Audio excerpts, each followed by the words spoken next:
18 নম্বর পারার ভিতরে আল্লাহ পাক বলে কুল্লিল মুমিনিনা ইয়াগুদ্দু মিন আবসারিহিম ওয়া ইয়াহফাজু ফুরুজাহুম।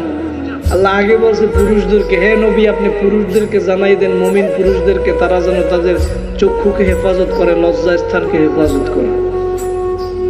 এরপরে বলছে ওয়াকুল্লিল মুমিনাতি ইয়াগুদুদনা মিন আবসারিহিন্না ওয়া ইয়াহফাজনা ফুরুজাহুন্না।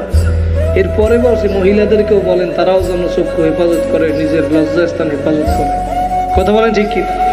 আর নবী হাদিসের ভিতরে বলছে যারা লজ্জা স্থানে বা জবানকে হেফাজত করবে তাদেরকে জান্নাতে নেওয়ার জন্য দায়িত্ব নিয়ে নেব আমি নবী।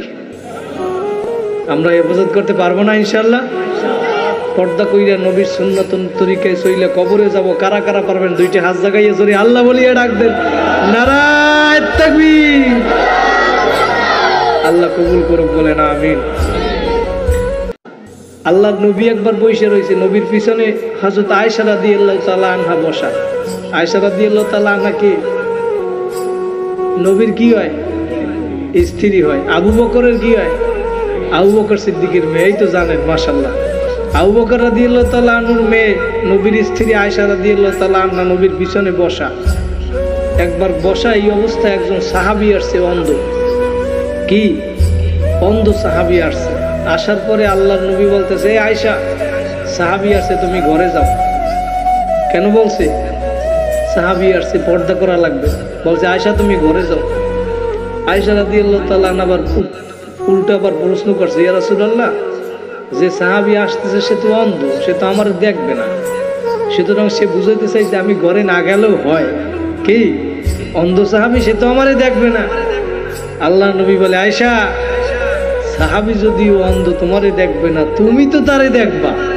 কে যে কিনা তুমি তো তারে দেখবা, এই জন্য ঘরে যাইতে বলছে। আল্লাহর নবী যদি আয়েশা রাদিয়াল্লাহু তাআলা আনহাকে ঘরে যাইতে বলে অন্ধ সাহাবীর আড়ালে যাওয়ার জন্য, তাহলে আমরা কি হয়েছি? মহিলারা কি পর্দাটা করে তাহলে চিন্তা করে দেখে না। পর্দা পুরুষেরও করা লাগবে, মহিলারও করা লাগবে। কি ঠিক না? হুজুরেরা অনেক হুজুর মহিলাকে পর্দা সম্পর্কে বয়ান করবেন। 18 নম্বর পারার ভিতরে আল্লাহ পাক বলে কুল্লিল মুমিনিনা ইয়াগুদ্দু মিন আবসারিহিম ওয়া ইয়াহফাজু ফুরুজাহুম। আল্লাহ আগে বলছে পুরুষদেরকে, হে নবী আপনি পুরুষদেরকে জানাই দেন, মুমিন পুরুষদেরকে, তারা যেন তাদের চক্ষুকে হেফাজত করে, লজ্জা স্থানকে হেফাজত করে।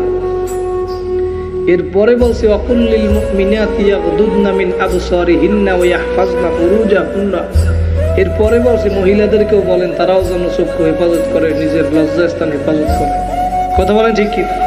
আর নবী হাদিসের ভিতরে বলছে যারা লজ্জা স্থানে বা জবানকে হেফাজত করবে তাদেরকে জান্নাতে নেওয়ার জন্য দায়িত্ব নিয়ে নেব আমি নবী। আমরা হেফাজত করতে পারবো না ইনশাআল্লাহ? পর্দা কইরা নবীর সুন্নাত তরিকায় চইলে কবরে যাব কারা কারা পারবেন? দুইটি হাত জাগাইয়া জোরে আল্লাহ বলিয়া ডাক দেন, নারায়ে তাকবীর।